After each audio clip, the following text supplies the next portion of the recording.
한양대학교 생명공학과에 근무하고 있는 이민형이고요. 대입 준비하면서, 수시 준비하면서 여러 가지 정보들을 이미 많이 알고 계실 것 같은데요.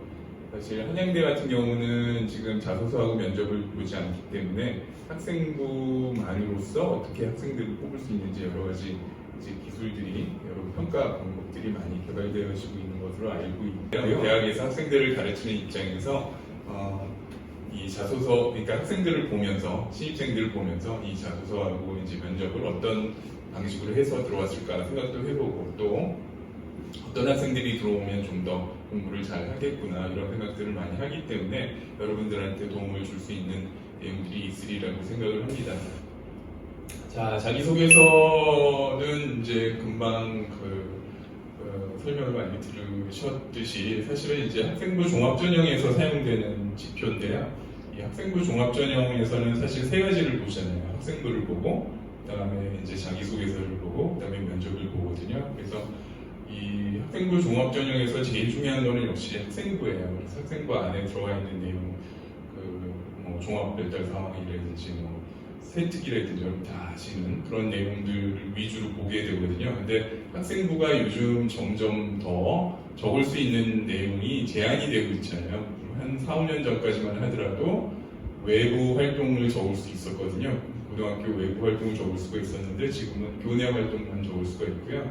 올해 같은 경우는 지금 3학년 학생 같은 경우에는 수상 실적도 이 한 학기에 한 개만 적을 수 있게 바뀌었죠. 그래서 여러분들 3학년 1학기, 2학년 1, 2, 3, 4학기는 뭐 받은 대로 다 적혀 있을지 몰라도 3학년 거는 딱 한 개가 적혀 있게 이렇게 바뀌고 있거든요. 이게 이제 지금 여러분들 후배 같은 경우에는 이제 딱 5개밖에 없는 거죠. 수상 실적이. 그래서 예전 같은 경우는 뭐 수상 실적이 뭐 교과 우수상 같은 게 많다 그러면 얘가 공부를 잘하는구나 이렇게 판단을 하고 그랬는데 지금 그것도 안 된다는 거거든요. 그래서 학생부에서 이 창체라고 하는 거, 창의적 체험 활동 이런 것도 보면 지금 거기서도 보면은 개인적인 활동들이 많이 적혀 있어야 그걸 보고서 판단할 수가 있는데 거기에 보면 그것도 요즘은 창의적 체험 활동도 보통 학교에서 여럿이 같이 하는 내용들이 적혀 있어가지고 그거 가지고서도 사실 변별력이 많이 떨어져 있거든요. 그래서 그런 문제들 때문에 많은 학교들에서 아마 이제 자기소개서하고 면접의 중요성이 더 강조가 돼야 될 건데요. 그것도 이제 앞으로 대학 입시가 어떻게 바뀌느냐에 따라서 다르긴 한데 이 자소서 같은 경우 2023년 이후에 폐지가 되는 걸로 알고 있고요.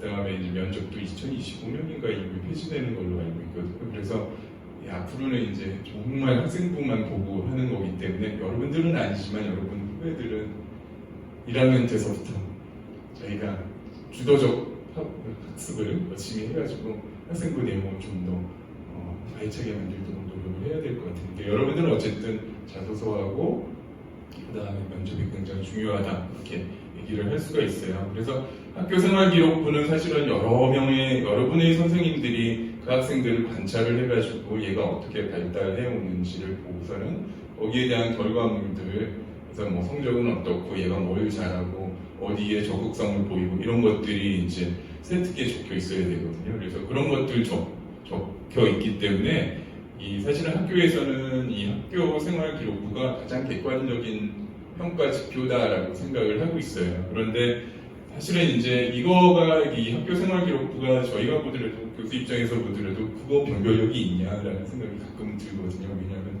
너무너무 비슷해요. 비슷한 것들이 많기 때문에. 그래서 결국은 자기소개서가 중요할 수밖에 없는데 보통 이제 자기소개서는 자기의 학생의 주관적인 기록이 들어가게 돼 있잖아요.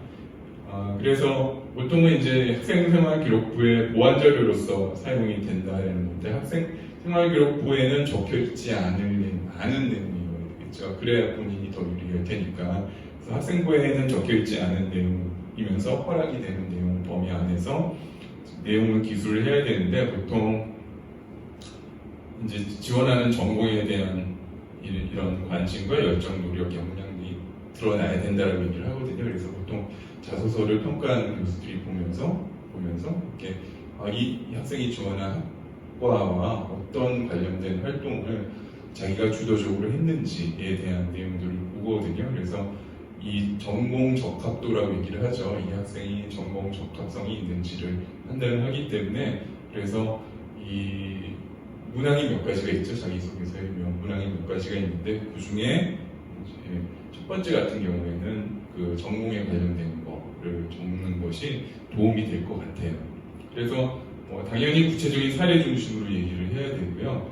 그 사례가 사실은 이제 여러분들 학교 생활하면서 사례로서 줄 수 있는 게 사실 그렇게 많지가 않아요. 제가 생각할 때는. 그래서 학생들마다 굉장히 비슷하다는 문제점이 있거든요.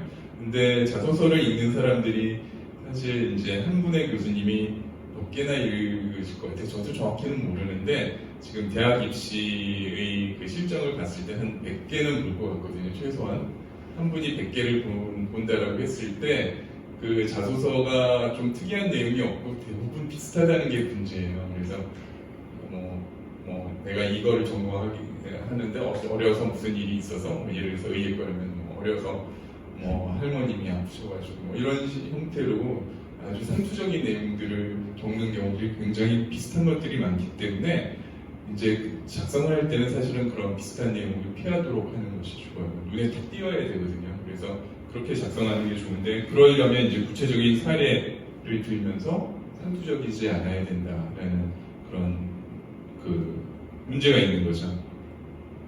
자, 자기소개서 작성 문항은 아까 부장님께서 이제 쭉 보여주셨는데요.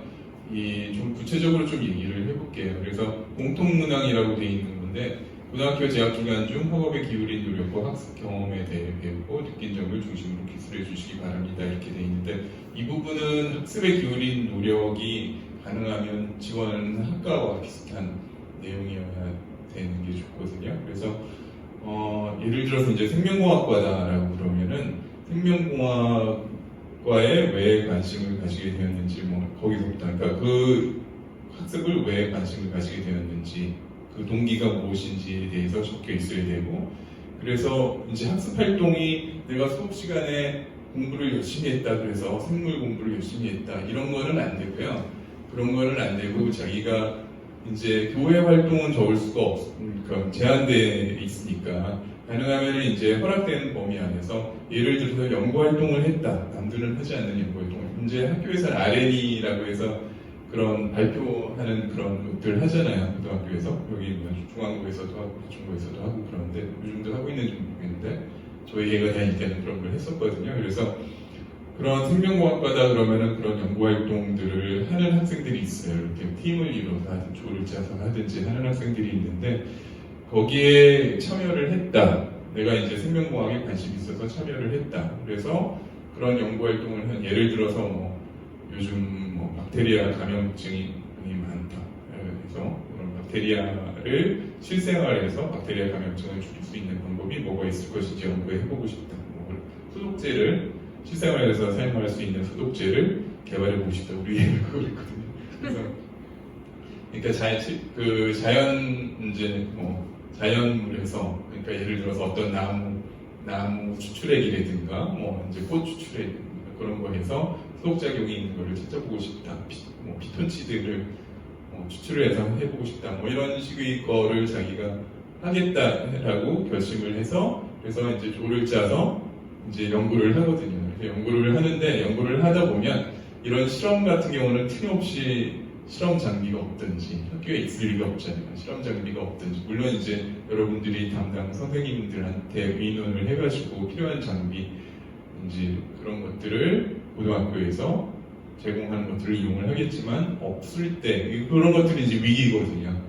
이걸 어떻게 해결을 했느냐. 근데 그럴 경우에 내가 이제 그런 장비가 있는 곳이 어딘지를 내가 조사를 해서 그곳에 연락을 해가지고 이용할 수 있는지 알아봐서 내가 거기 찾아가서 했다라고 하면, 이건 좀 차이가 나요. 다른 학생들하고 적극성도 보이고, 그리고 자기가 얼마나 열심히 했는지, 그리고 위기를 어떻게 극복을 했는지에 대한 내용들이 나오거든요. 그래서 그런 형태로 아주 구체적인 사례를 전공과 연관을 지어서, 그래서 내가 어떻게 했고, 주도적으로 어떻게 했고, 결국은 해결을 어떻게 했고, 그 다음에 그 결과에 대해서 분석을 해야 되지만, 그래서 내가 이걸 가지고 상을 받았다 이런 거는 쓸 수는 없지만, 이렇게 했더니 어떤 뭐 나무의 추출액을 가지고 이용했을 때 실생활에서 소독약 사용할 수 있겠더라 뭐 이런 식의 그런데 내가 이 실험을 하면서 느낀 점들 예를 들어서 공동 작업이기 때문에 학생들하고의 뭐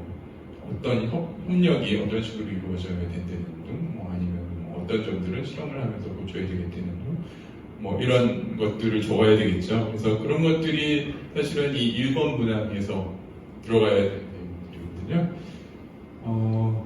가능하면 이제 이런 것들이 학업에 기울인 노력 그러면은 보통 학생들이 내가 뭐 12시에 자든 거 2시에 자든 뭐 이런 식으로 안 된다는 거 여러분들도 다 알고 있죠. 공부 시간을 늘렸다든 뭐 이런 거는 좀 별 의미가 없으니까요.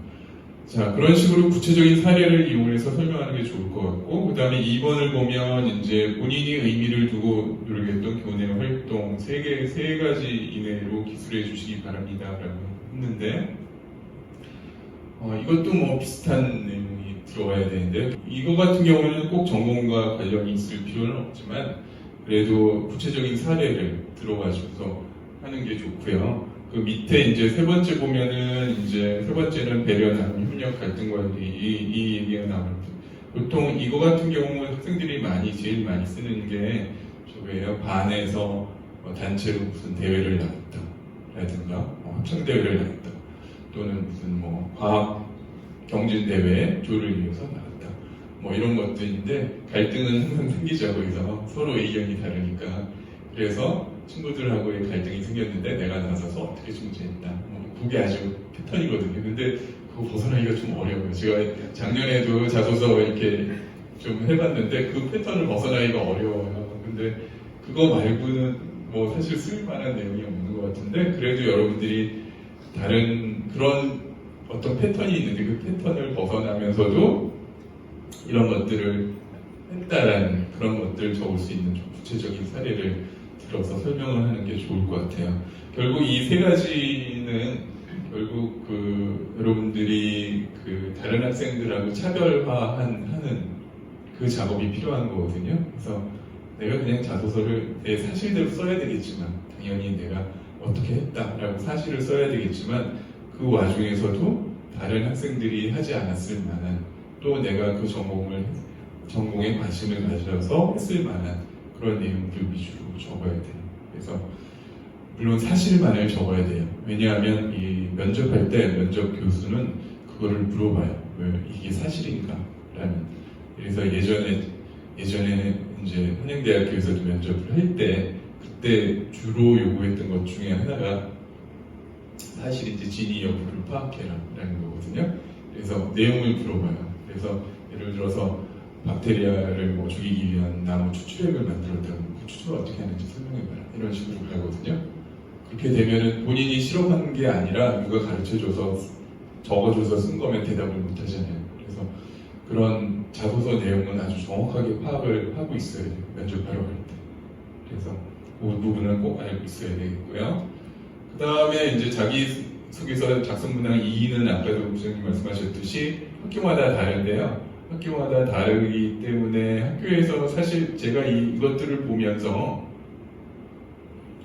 이 고려대 같은 경우에는 뭐 지원 동기를 포함하여 고려대학교가 지원자를 선발해야 하는 이유를 기술해 주시기 바랍니다 이렇게 돼 있는데 이제 학교마다 다르기 때문에 제가 왜 저 질문을 넣었는지 의도를 정확하게 파악할 수는 없지만 느낌에는 학생부와 자기소개서 1, 2, 3 문항에서는 드러나지 않지만 얘가 그래도 뽑아야 될 이유가 있는지를 파악하고 싶은 것 같아요. 그래서 여기에 나와 있는 거 여기 동국대도 그렇고 지원한 동기와 진로 계획 여기도 학업과 진로 계획 이런 것들이 좀 뭔가 절박하다.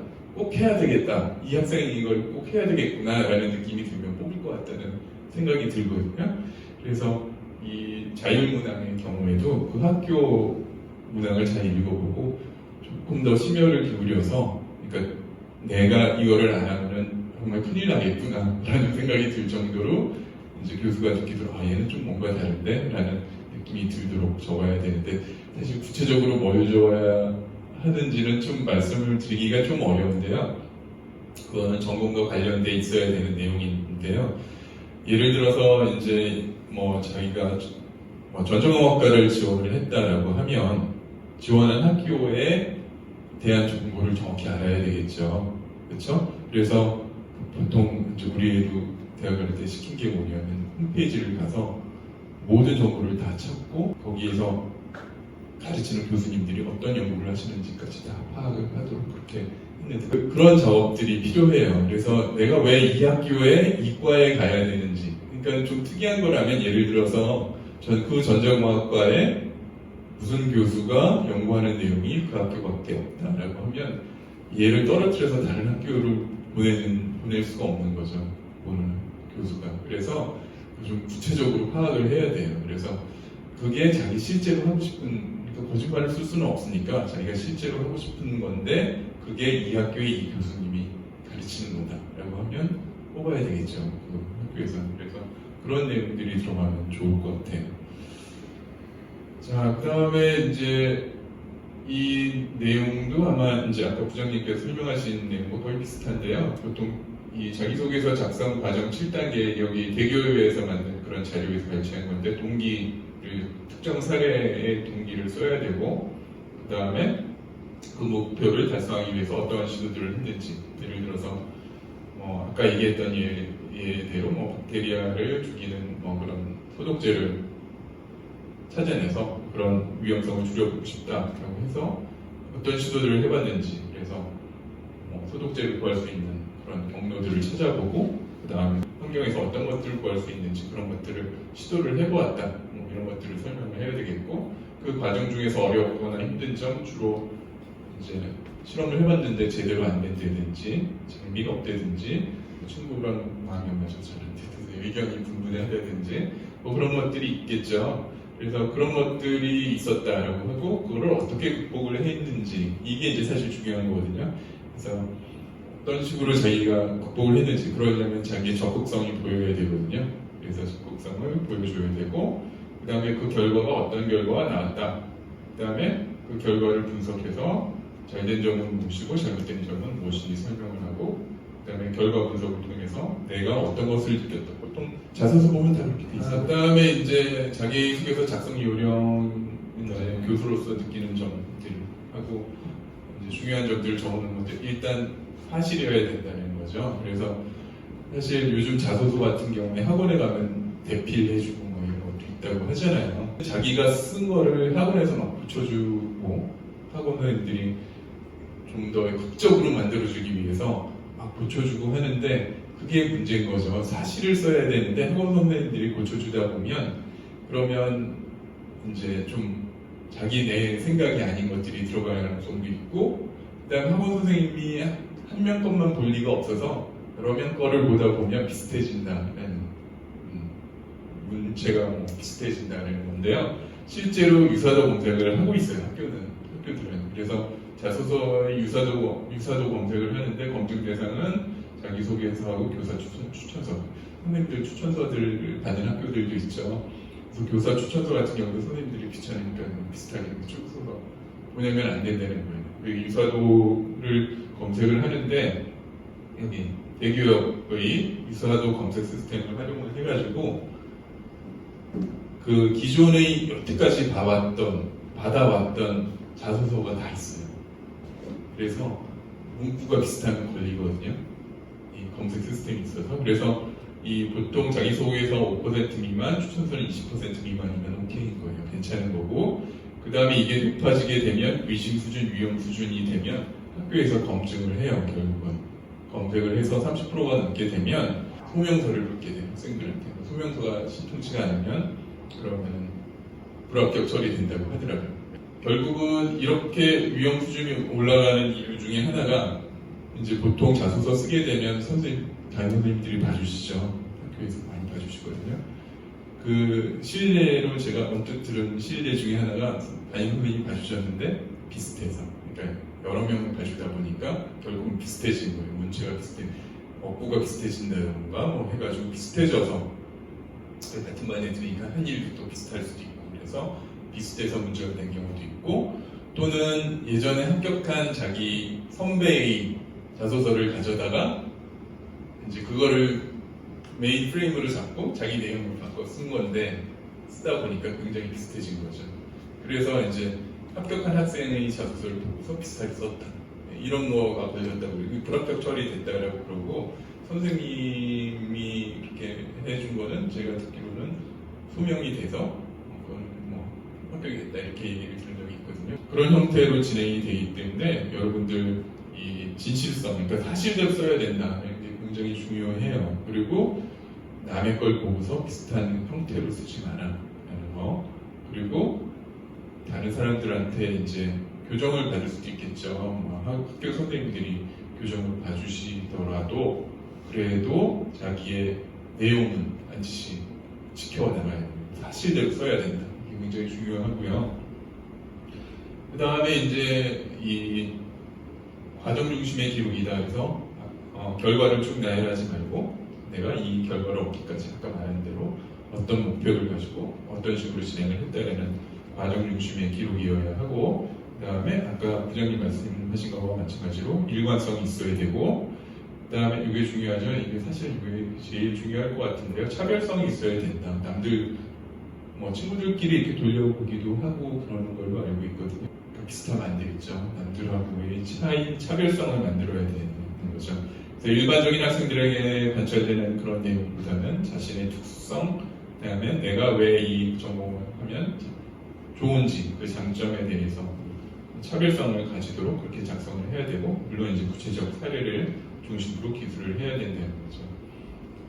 그 다음에 이제 기타의 내용인데요. 이거는 뭐 정해진 분량을 지켜야 되고 이거 여러분들 이제 자서 입력해 보신 분이 있을지 모르겠는데 글자 수 넘어가면 입력이 안 되죠. 그래서 그 정해진 분량 지켜야 되고요. 그 다음에 맞춤법 띄어쓰기 맞춰야 되고 그 다음에 단어 가끔 자소서에 보면은 황당한 소고 같은 거를 쓰는 일이 없도록 그러니까 자기들끼리 쓰는 학생들끼리 쓰는 용어를 쓰지 않도록 조심해야 되고 그 다음에 이거는 당연하겠죠. 본인을 나타낼 수 있는 내용이면 무조건 0점 처리되고 그 다음에 이런 거 들어가면 0점 처리된다 라는 거 기본으로는 다 알고 있을 거라고 생각해요. 그래서 이런 거 위주로 자소서를 작성을 잘 하게 되면 자소서가 잘 된 자소서 같은 경우는요. 자기의 진심이 담기고 감동을 줄 수 있는 교수들한테 감동을 줄 수 있는 그런 자소서면 아마 학생부에서 밀리는 걸 충분히 극복할 수 있는 그런 기회가 될 수 있을 거라고 생각을 해요.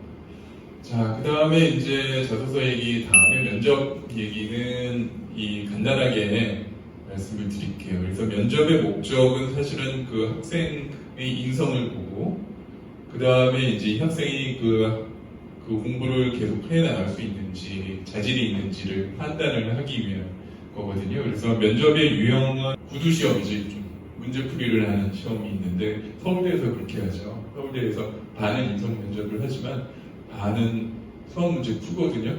그 자리에서 풀어야 돼요. 예전에 한양대학교에서도 그런 적이 있어요. 거의 한 15년 전쯤 학생들한테 문제 주고 면접하러 들어오기 전에 5분 전에 문제를 주고요. 들어와서 문제를 풀게 해요. 교수들 앞에서. 그러면 정말 긴장 많이 되고 힘든 그런 상황인데 그런 면접이 있는데 아마 서울대 외에는 그런 면접이 많지 않을 걸로 알고 있거든요. 그런 면접이 있고 그 다음에 많이 하는 면접 중에 하나가 재시문 면접이에요. 재시문 면접도 역시 인성 면접이 반이고 아마 재시문 면접이 반 정도일 거예요. 대부분 학교가. 재시문 면접은 주어진 재시문을 면접 전에 봐요. 한 5분 전쯤에 줘요. 들어오는 학생이 이렇게 이제 대기실에서 그 면접장으로 들어오기 전에 그 앞에서 5분 정도 재시문을 보게 하거든요. 그 재시문을 보고서 자기의 의사를 들어와서 밝힐 수 있도록 하고요. 그 다음에 보는 게 이제 인성 면접이거든요. 들어와서 반 정도는 이 학생의 태도와 이런 것들을 보죠. 적극성들을 본다는 거예요. 자, 이 재시문 면접이 이제 익숙하신 분들도 있지만 익숙하지 않은 분들도 있을 것 같아서 재시문의 예를 그냥 간단하게 적어봤는데요. 전공에 따라 이제 시사, 경제, 과학 문제에 대한 재시문을 면접 시작한 5분 전쯤에 제공을 해요. 그리고 보게 하고 그 다음에 그거에 대한 자기 의견을 5분 동안에 준비를 해야 돼요. yes or no의 형태이거든요. 그러니까 뭐가 좋으냐 나쁘냐 이렇게 질문이 돼 있으면 나는 이거 좋다라고 생각한다 또는 아니라고 생각한다 이런 형태의 답을 yes or no의 답의 형태를 가지고 있는 경우들이 많고 yes or no를 yes나 no를 하게 됐을 경우에 왜 예스냐를 대답하는 게 중요해요. 예스라는 게 중요한 게 아니라 또는 노라는 게 중요한 게 아니라 왜 내 대답이 노인지를 설명할 수 있어야 돼요. 논리적으로. 그게 중요한 거거든요. 그러니까 논리력, 추론력 뭐 이런 것들이 있는 거는지를 보는 거예요. 그래서 제시문의 예를 들어서 이게 제가 그냥 생각나는 대로 만들어 본 건데 이런 형태의 문제들이 많이 나와요. 예를 들어서 이제 최근 몇 년 전서부터 원자력 발전을 이제 없애가고 줄여나가고 있잖아요. 그거에 대한 그러니까 올해 같은 경우는 코로나19 관련돼서 뭐 예를 들어서 뭐 이동을 제한하고 마스크를 쓰게 하고 뭐 이런 것들 규제를 강제로 하는 게 좋겠냐 그냥 이런 문제가 나올 것 같은 느낌이 드는데 그런 형태거든요. 그 해의 중요한 문제들에 대해서 그렇게 시사 문제에 대해서 많이 돼요. 그래서 몇 년 전에 이제 원자력 발전소의 권리를 중지하고 원자력 발전의 비중을 줄이려는 노력이 있었다. 하지만 우리나라는 화력 발전이나 수력 발전을 위한 자연환경이 약하죠. 그리고 가지고 있지 않아서 원자력 발전을 줄여나갈 경우 발전을 위한 단가가 증가할 수밖에 없다. 따라서 에너지 사용의 비용이 증가하는 문제가 있지만 원자력 발전 사고에 대한 위험성을 줄일 수가 있다.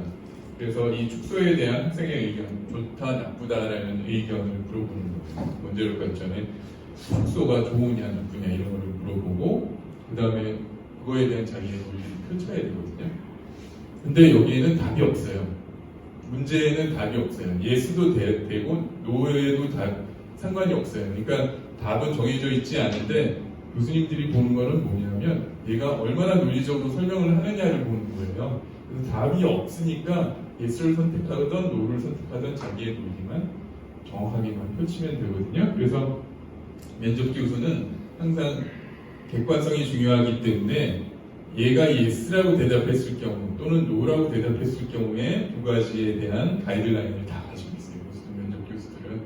그래서 예스라고 대답했을 때 추가 질문을 가지고 있어요. 교수는 이미 가지고 있고 노라고 했을 때 추가 질문을 가지고 있어요. 그래서 아마 추가 질문을 계속 연달아서 문제 이렇게 뭐 가지를 쳐서 계속 예스 노 해가지고 쭉 연결되도록 교수님들은 아예 다 질문 세트를 가지고 있거든요. 그래서 여러분들이 이제 대답을 하면 거기에 대한 논리가 훨씬 더 중요하다라는 거고 교수님들이 아마 추가 질문을 몇 가지 더 하는 그런 형태로 진행되는 게 제시문 면접이에요. 그래서 꽤 여러 학교에서 하고 있으니까 여러분들이 어느 학교를 지원할지 모르겠는데 어느 학교에 만약에 그 학교의 면접 형태를 여러분들이 파악을 해야 되겠죠. 그거에 따라서 여러분들이 준비를 해야 돼요. 순수하게 인성 면접만 하는 학교도 있고요.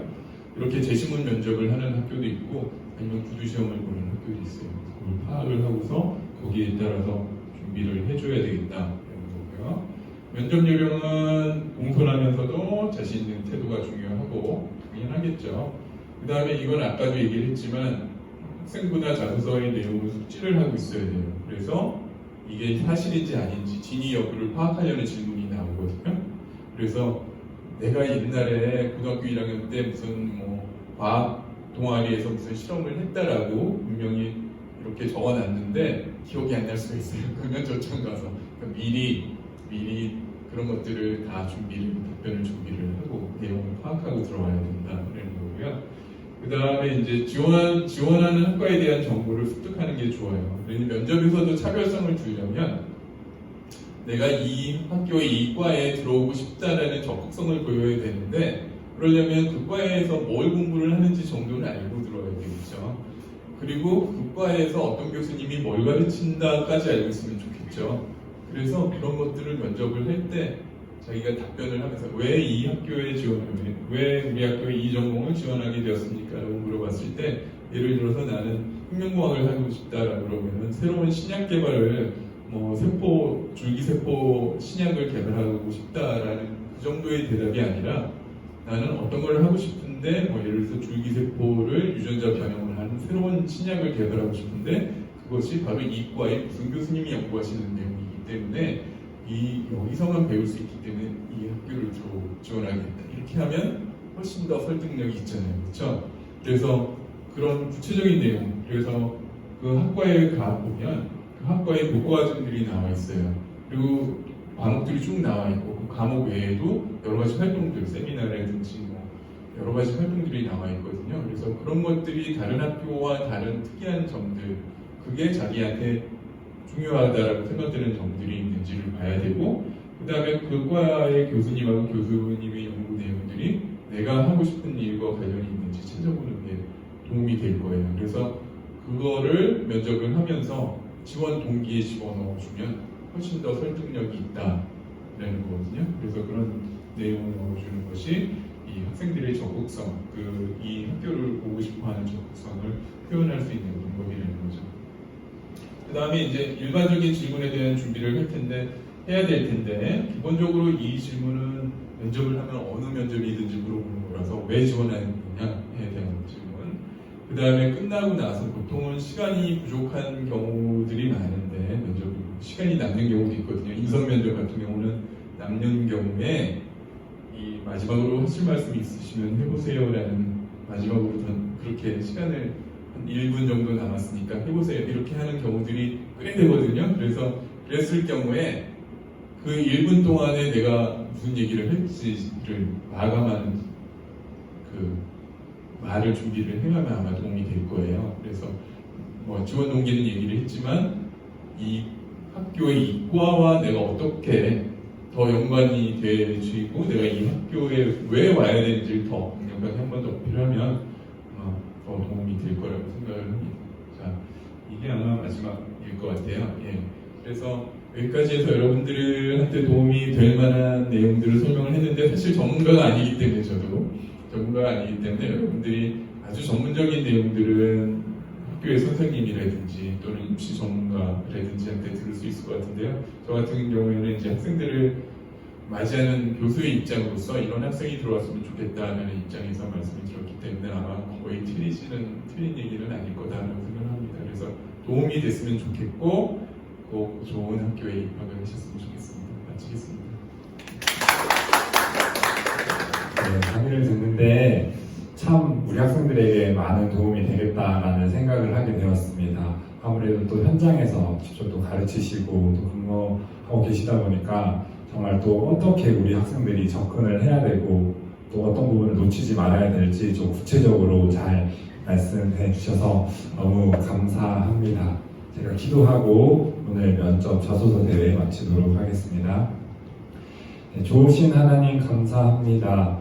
하나님, 우리가 우리 학생들 하나님 사랑하는 마음으로 또 그 비전 따라 꿈 따라 걸어갑니다. 하나님, 또 하나님께서 말씀해 주신 목표가 있고 그 비전이 있습니다. 그 길 걸어갈 때에 하나님 우리 학생들에게 지혜 주셔서 잘 준비하게 하여 주시고, 특별히 또 오늘 교수님과 또 우리 부장님 통화해서 귀한 강의 가르침 주셨는데 그 말씀들, 그 가르침 마음에 잘 새겨 하나님 또 잘 준비할 수 있는 우리 모든 수험생들 될 수 있도록 주님 인도하여 주시옵소서. 하나님, 또 면접을 보고 또 자소서를 쓰고 또 수능 보는 그 모든 순간마다 하나님 함께하여 주시고 성령님 지혜 주셔서 잘 감당할 수 있는 우리 친구들 될 수 있도록 주님 함께하여 주시옵소서. 감사드리며 이 모든 말씀 예수님 이름으로 기도드립니다.